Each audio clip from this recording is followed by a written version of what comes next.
เตรียมสองเตรียมซักไปสิไปอีกแล้วบ่ไปเอาน้ำผ่าน้ำพ่นก่อน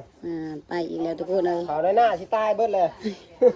เอามาให้มันได้เด้อบัดนี้เด้อทั้งพ้นทั้งบักเวอร์อีกรอบนึงเบิ่งเนี่ยผมกับบ่ท่านได้ตัดได้นี่ทุกคนเลยไปต่ออีกแล้วนี่มีเวลาผ่านกุ้งกับไปนะทุกคนนี่รอบนี้ไปแล้วเว้ยงวดก่อนบ่ได้ไปน้ำหมูบ่ได้กินนังกรอบน้ำหมูครับกินฮอดจ้อยๆแจ่วแซ่บนี่ว่าอยู่ค่าเบียร์ค่างานค่าเบียร์หลายงวดก่อนนี่เรียบร้อยแล้วแต่ว่าบัดนี้แล้วบ้านพอกวานพุยผ่านเพิงกับไปห่วมทุกคนเลยบางย่านี่เพิ่นกับผ่าทะม่วนได้นี่บ่ได้จุน้ำเขาเอาพาดเพิงไปตะลุยป่าก่อนตื่นสวยตอนตื่นสวยลายบ่ได้ไปห่วมบัดนี้พอน้องมิ้วสิเอาบัก100 กว่าโลอีกได้บัดนี้โอ้ยที่เหาะอุบานนี่เอาบักใหญ่เลยบ่สิเป็นงานนักของข่อยแล้วท่านน้อยเนี่ยรอส้มทุกคนเลยมื้ออื่นทีมงานคืนสมทบบ่มื้ออื่นนี่ทีมงานใหญ่มื้ออื่นเป็นชุดใหญ่แล้วมื้อนี้ทุกคนเลยเบิ่งเนี่ยทีมงานใหญ่ทั้งผ่านใหม่และผ่านเก่าเนาะมื้ออื่นนี่แม่นบ่ขึ้นกระเบิดพุ่นแล้วว่าซั่นโอ้เบิ่งเนี่ยทุกคนเลยรอส้มคลิปเพิ่นนะทุกคน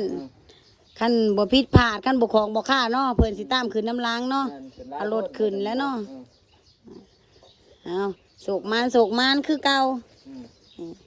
เตรียมโตทุกคนบุเพิ่นสิขึ้นไปโศกมานก่อนทีมงานมื้ออื่นนี่มันแห้งนี่มันบ่ได้ขึ้นล้นน่ะไปตะล้นแล้ว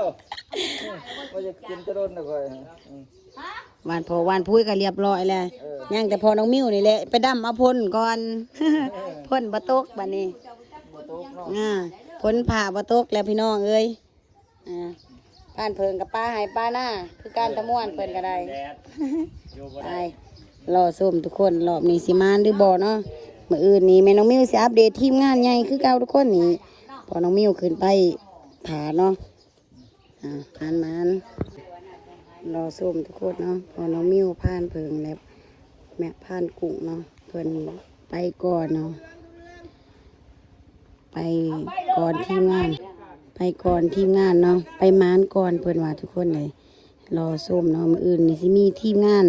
คนหากินเนาะไปหลายทุกคนทั้งผ่านเก่าและผ่านใหม่เนาะสิมีผู้ใดเนี่ยหับส้มทุกคนแม่น้องมิวสิอัปเดตให้ทุกคนได้เบิ่งเนาะการขึ้นการลงล่าสุดของทีมงานโศกมาน